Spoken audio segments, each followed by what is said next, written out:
Time to go.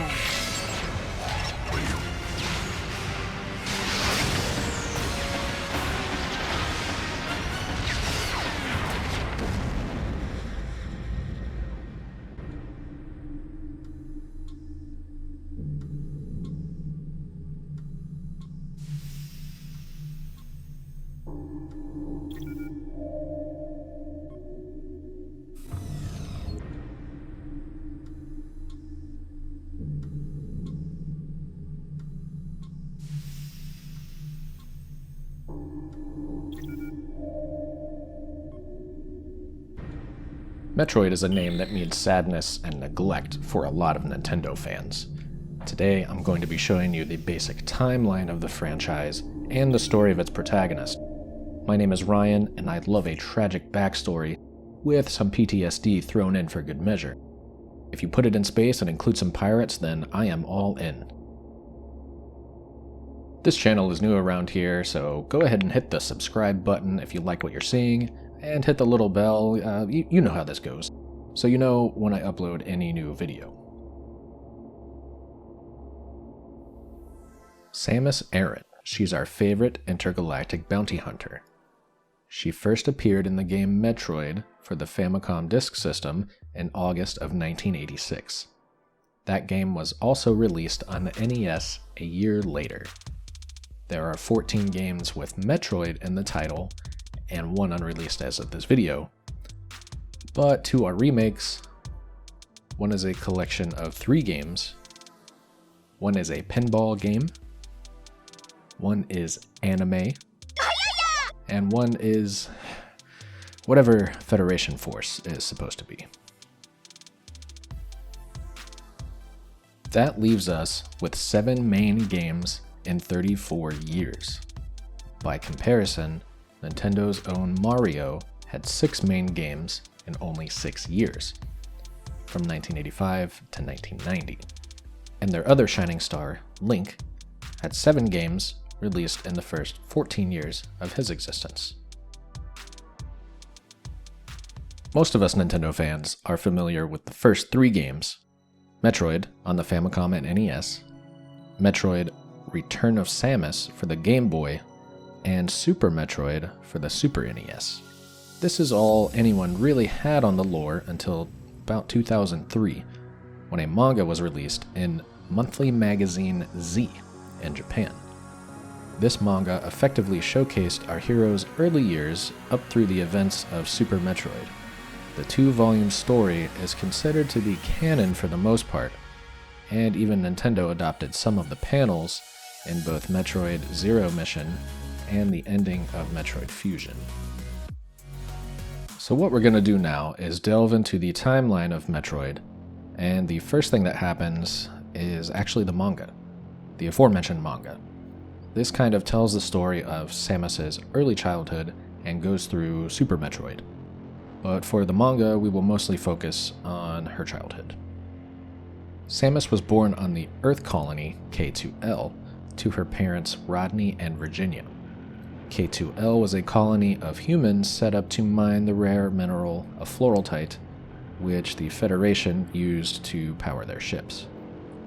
Samus had a relatively unassuming childhood until K2L was visited by a race of bird-like aliens called the Chozo.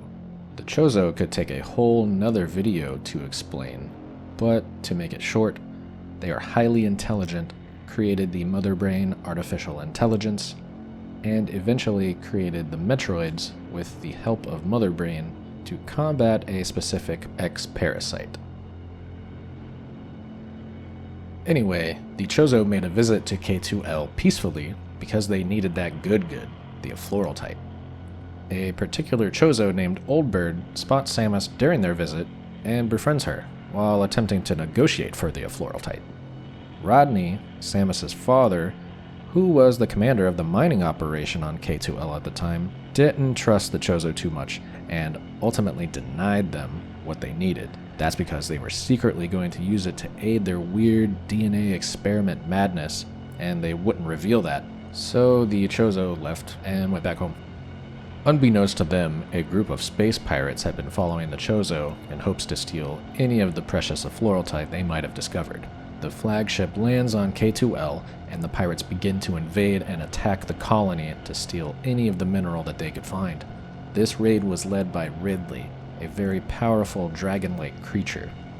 During the struggle, Samus remembers Old Bird's advice and attempts to make friends with Ridley, but he ultimately ends up attacking her. Samus is saved by her mother Virginia jumping in the way, and Ridley ends her life. Cue future PTSD attacks for Samus. As the space pirates lay waste to the planet, they load as much effloraltite onto their ship as possible. As soon as they do, however, Rodney sneaks on board, carrying nothing but a welding laser, and is confronted by the pirates. He makes a decision to ignite the effloraltite, which detonates and wipes out everything near the colony, save for Samus and Ridley, who is severely wounded. The Chozo receive a distress signal from the colony and return to K2L to help. Upon arrival, Old Bird and another Chozo named Grey Voice discover Samus and the devastation around her.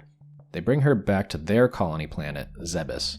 Mother Brain, the Chozo's highly advanced AI, inform Old Bird and Grey Voice that Samus will not survive on Zebes for long since her body and form is not used to the harsh environment. So, they integrate Chozo DNA into Samus.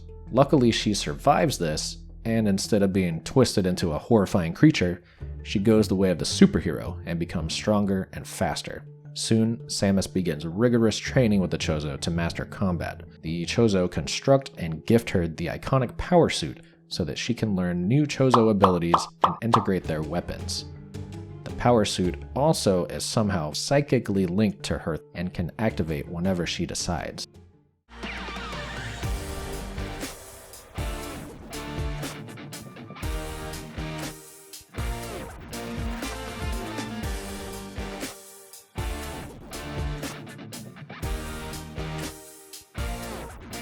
After gaining the trust of Old Bird and her abilities, she leaves Zebes to join the Federation Police and ultimately become a Star Tracker, that is, the elite task force of the Federation Police. This is where Metroid 1 comes in.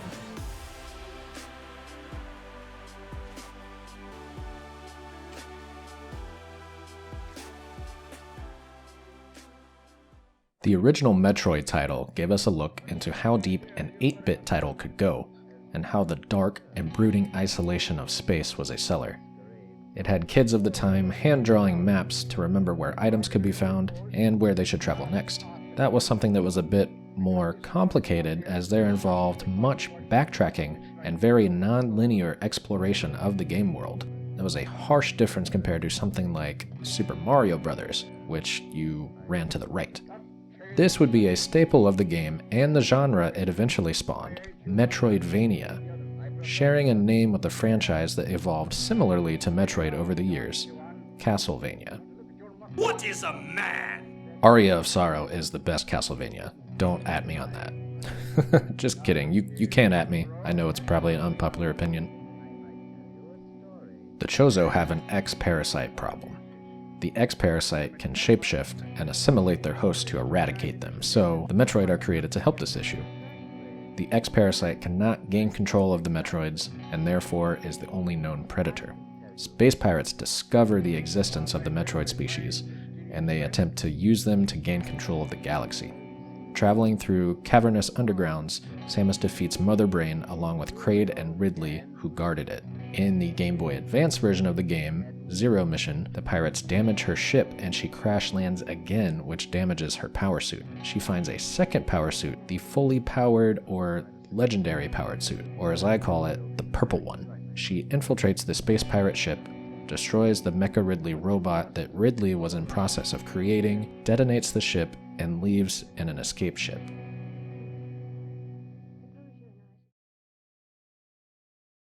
This is getting longer than I anticipated, so I am going to stop here and split this. Hope this helped you understand a bit of Samus's origin story, and as you can see, I'm starting to go a little bit more into the timeline now. I originally wanted to get through at least the third game that was released in real life, not necessarily the first 3 chronologically on the timeline, but this video is almost 10 minutes and we're just through the first game. I'll be back for sure with more videos on Metroid, so make sure you subscribe and like and all of that. And let me know what you learned in the comments, or tell me what you want to see in the next one. Until then, check out all my fun links in the description below where you can find my live stream, and my Twitter and Instagram where I post a little bit more personal stuff. See you next time. There we go, this might help. Got him.